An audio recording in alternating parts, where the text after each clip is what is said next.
Hey guys, this is Vid with another budget deck tech for you that I'm going to be using in my series Hearthstone for free, where we play using all basics with a few commons and climbing the ladder as high as we can while upgrading our deck slowly and gradually and cheaply is most important. The goal is to play Hearthstone for free and build fun, awesome decks.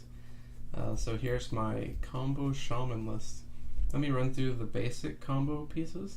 We have Wind Fury, Flame Tongue Totem, and Rockbiter Weapon. These work together to really buff up any minion. You can take anything from like an Ooze, just 3 attack. You give him 2 attack with this, he's at 5. You give him 3 attack with one of these, he's at 8. And give him Wind Fury, that's 16 damage. And that's not even a best case scenario, that's a pretty common occurrence. We're running a couple of specific minions, and these are our common slots. Our common slots are going to be dedicated mostly to that. So we have these 2 Sabertooth Stalkers, which are from Ungoro. They're really nice. You play at turn 6, turn 7 you can definitely just give it Wind Fury, Rockbiter Weapon, swing in for 22 damage, or any ridiculous amount like that. You can frequently win the game by doing that. Reckless Rocketeer and Stranglethorn Tiger are a bit of redundancy. Stranglethorn Tiger being our 3rd common. Our 4th common is going to be a Flame Wreath Faceless, just because this is a very powerful minion. It's a common, it's not Ungoro, but it's so powerful that I think it's just worth a slot. You can easily play this. Again, Rockbiter, Wind Fury, it's going to be our basic combo. It's going to end the game very easily. The other common we're going to be running from Ungoro is Giant Wasp. It doesn't necessarily fit with the combo, but it does 2 things, and one is it helps us get through taunt, which is something we have issues with. That's also why we're running Hex, is to get through some of those big taunt minions, because that's what we're weak to. But this also is a 2/2 with stealth, meaning since it has 2 health and it has stealth, kind of like our Sabertooth Stalker, we can bait out removal they have to kind of get rid of that 2 health stealth minion before we play our Sabertooth. So it's kind of a nice addition. We're running Novice Engineer and Gnomish Inventor, both for the card draw, just kind of cycle through, get to our combo pieces faster. And everything else is going to be just basic cards with control. Elven Archer for the 1-drop, Frostrock for the freeze and low damage. Ooze just so we have a solid 2-drop to destroy a weapon. Solid 2-drop here. Solid 3-drop. Solid 3-drop that has a little bit of synergy. In play testing, I've won a few games just by buffing the Wind Fury minion with the extra 1 attack, and it gives me the lethal. So it's a solid 3-drop for that reason.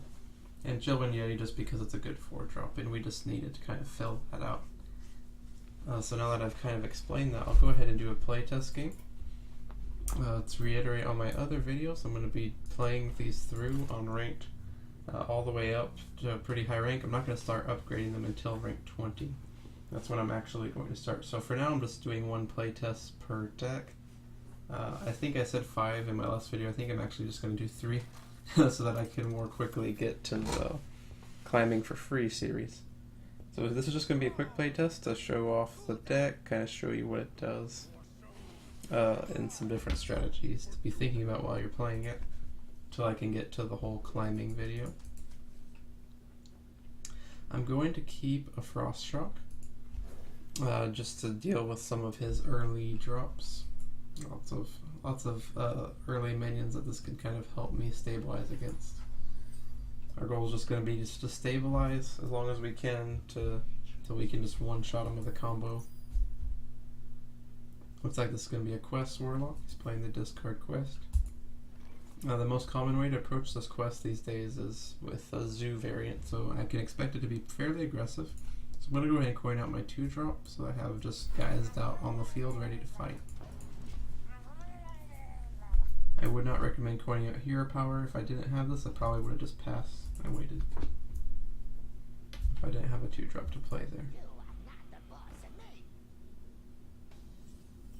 Okay, that's interesting. We can't afford to leave this alive because he's going to start discarding cards.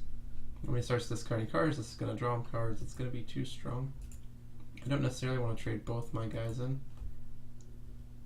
So I'm going to go ahead and utilize Earthshock here, so that I can keep a 1/1 on the board, ready to kind of help me trade with whatever he plays next. Maybe even hex it and kill it. But we just can't afford to leave that alive if we have the option to kill it.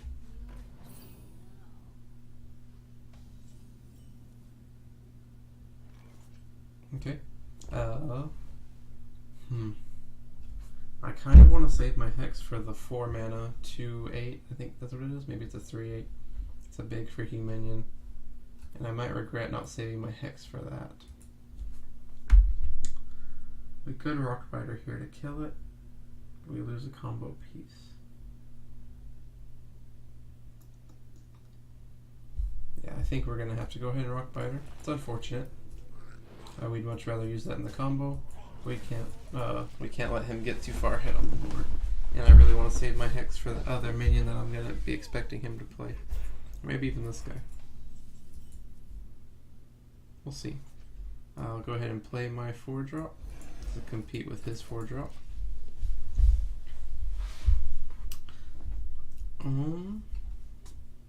Thinking about next turn, I might Hex and Novice Engineer. Depends a lot on what he plays here. He might have the 4 mana 3/8 in his hand. There it is. Just by knowing that he's playing the quest, he's likely to be playing this minion. So it's nice. It's very nice that I was able to save the Hex for that.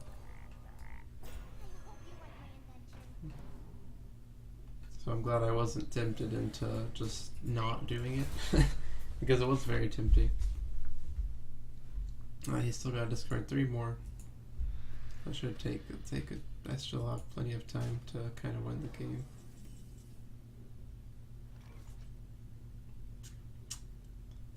I feel pretty comfortable setting up the combo already. Yeah. I'm very okay with this. We have Hex in the backup. He doesn't likely have a way to kill this. The discard lock doesn't typically run board clears. He could be running a board clear, but it's not very common. It's unfortunate that he got that. But we should be able to deal with it. It's interesting. Let's start by drawing. Let's draw a card first, see what we get. Worst case scenario, we'll just Hex it.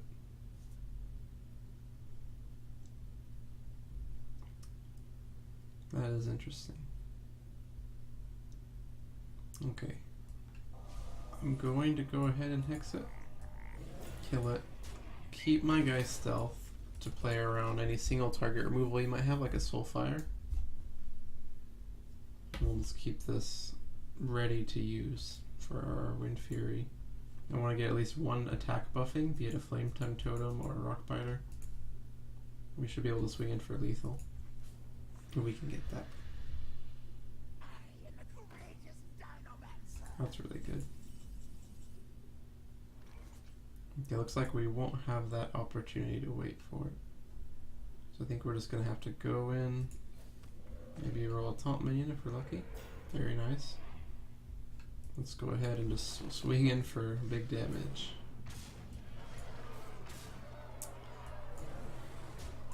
Go ahead and ping him in the face. I'll hold the last one. We are getting pretty vulnerable to a board clear, even though it's unlikely he has a board clear. It is possible, so we'll go ahead and hold back.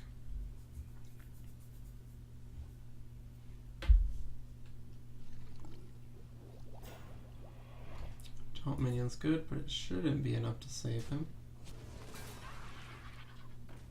That's very nice combo. Very nice combo.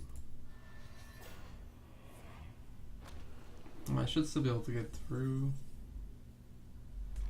I think. So run this into him, because he won't have attack on my turn. Do this. So I will be 1 damage short. But I shouldn't have too much trouble getting through. Go ahead and hold my use. 1 damage. Should be hard to get through. He's not likely running Reno. And he's nowhere close to completing the quest. And with this Death Touch, I don't think he'll be able to taunt his way out.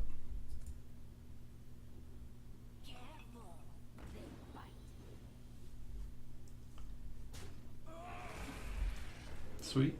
I think we got this locked down. Again, this is a pretty low rank game, so I know it's not the best representation, but I hope you at least got kind of an idea of how to utilize the deck. We didn't get our dream combo, but we got enough to win. I look forward to playing this deck a lot more in our upcoming games. Alright, thanks for watching. I'll see you guys next time.